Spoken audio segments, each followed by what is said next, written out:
to you shall come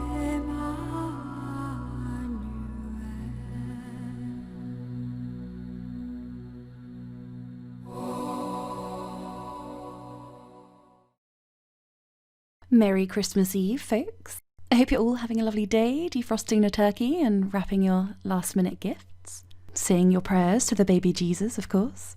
I don't know if any of you have been watching A Christmas Carol on in the evenings at 9 o'clock. It's not actually bad for a BBC creation. A bit lacking in diversity for my taste, but I just love seeing the streets of Victorian London like that in the snow.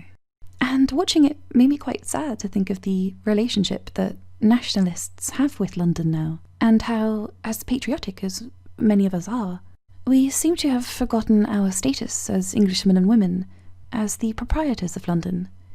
And by proprietors I mean the owners, the inheritors and keepers.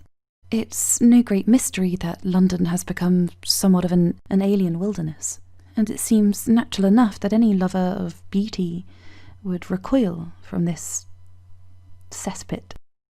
I reckon in the year ahead, we ought to set our sights back on reclaiming London.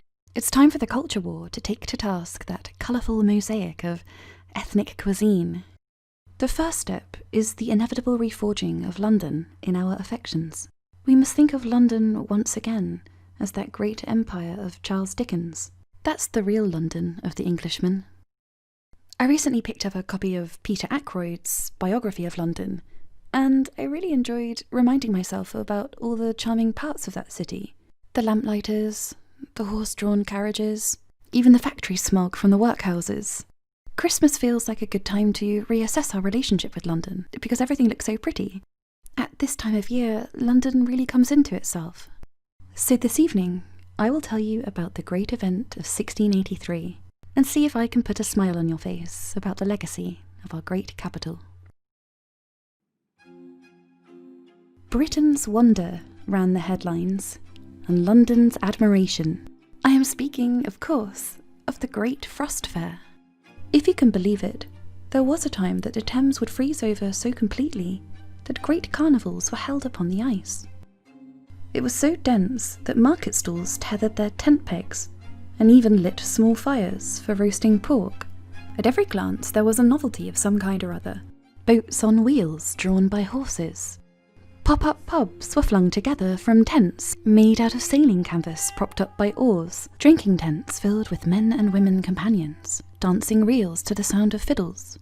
Others sat round large fires drinking rum and grog.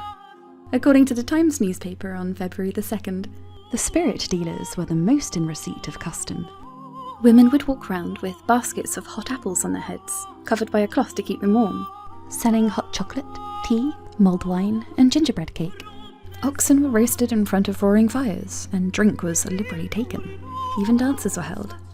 Watermen, temporarily deprived of their income, made more money than usual, charging visitors a penny to cross planks to get onto the ice. The ice was thick enough for an elephant to cross, which it did, at Blackfriars. The fair lasted 4 days. A sheep was roasted, skaters skated, skittles were bowled. Enterprising printers set up print presses to print cards and flyers on the ice. One printer, a Mr. George Davis, managed to publish a 124-page book during the fair.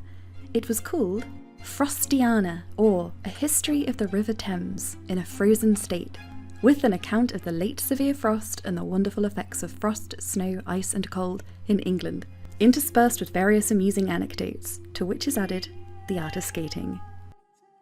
The most notable of years was 1814, when a pig was seen floating down the Thames on an iceberg.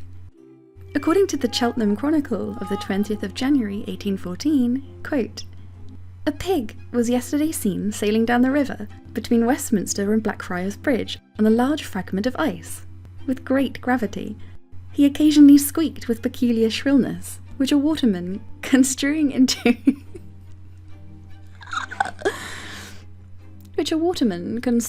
a pail, he put off, and after a long contest with the floating masses of snow, he succeeded in delivering the swinish navigator from his perilous situation. After 4 days of riotous fun, the wind turned to the south, and on the 4th of February, when sleet turned to rain, all was swept away." So there you go, folks. A little taste of Dickens's London, as well as sometime slightly before. I hope it at least managed to put a smile on your face. After all, what's the point of being a nationalist if you can't even embrace your capital city? It is a little bit of a mess right now, but London has been good to us. It's easy to forget that it once burned to cinders and was rebuilt entirely in stone, that it bore 3 terrible plagues in 50 years, that it was bombed to hell and back during the Blitz. Charming events such as the Frost Fair are important epitaphs of history, and may go some way at least toward repairing the bond of affection that many of us have lost for our capital. It's difficult for me not to think of that pig floating down the Thames on the ice, and not be happy to think of it as ours. Anyway, I hope you enjoyed hearing a little bit about the Frost Fairs, and it gets you in the Christmas mood for tomorrow.